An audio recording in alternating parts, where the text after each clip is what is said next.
Hello, my wonderful viewers, and welcome to another episode of Betty Adams Overanalyzes.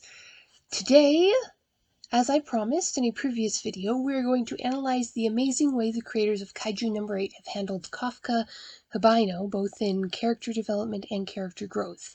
There will be some spoilers for the series as a whole in this, even though we are only going to focus on 6.5 panels, so you have been warned. But first, take a moment after the video to check out Humans Are Weird, I Have the Data, a book of human absurdity, now available on Amazon. The link is below the video. If you want to get an author-signed first edition, the instructions are also below the link. Now, Kafka Hibino, the hero of Kaiju number 8, is a very different character by chapter 24 than he is in chapter 1. The creators lovingly craft this change over the course of the intervening 20-odd chapters, so the change does feel earned. There's nothing forced about it. The simple version of it is that, in his own eyes, Kafka goes from being a deadbeat loser to a confident and valuable member of the community. And even as I say this, I realize how bland and uninteresting it sounds, but in the main, it is an exciting and wonderful change. Now, you will note that I say "in his own eyes" about this transformation, because while there was some physical change, the biggest change was one of perspective on Kafka's part.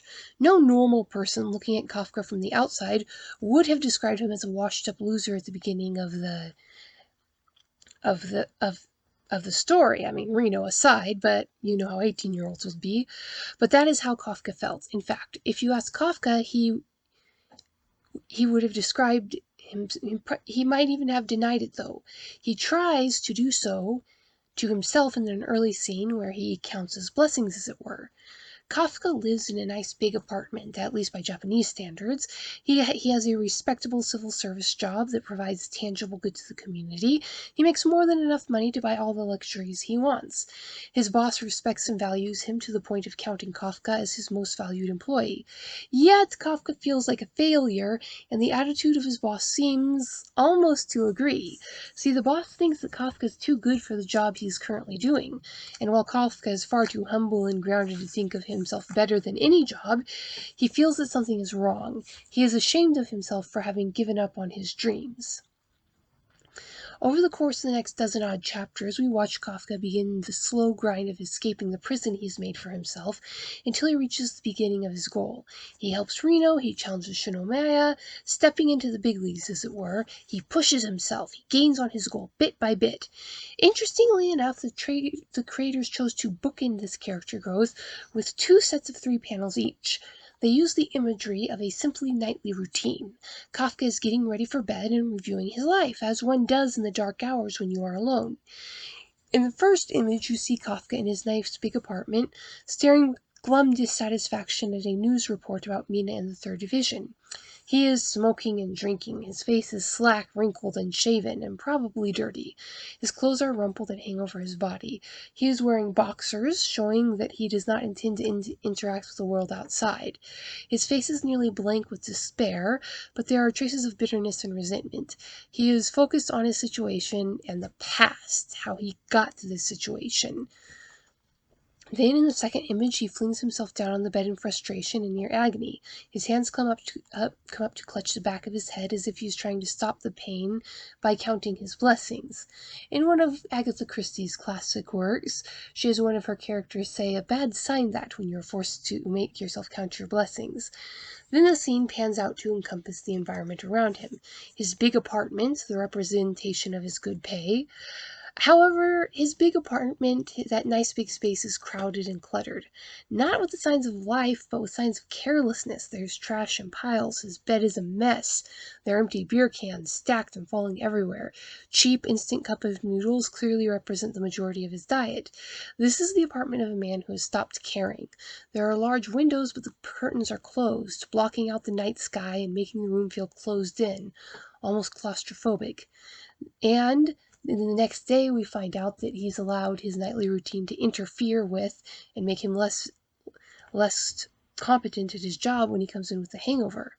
Then the intervening chapters happen, the growth happens, and the creators put in the next 3 images to show just how much Kafka has grown. The first image is again a close-up of Kafka's face, and a very different face it is. His skin is firm and smooth, he is clean-shaven and his hair is tidy. His eyes are alert, wide open. His expression is determined. His clothes are once again sleeping clothes. He is on his way to bed, but somehow you can tell that the clothes are cleaner. They hang better on his body. He is wearing pants, the rather universal sign that he is ready to deal with the world at large. His thoughts are focused, not on the past and what happened to him, but on the future and what he has to do next. The next image is a mirror of the one where he throws himself on his bed. In a very typically Kafka gesture, he smacks his hands onto his face.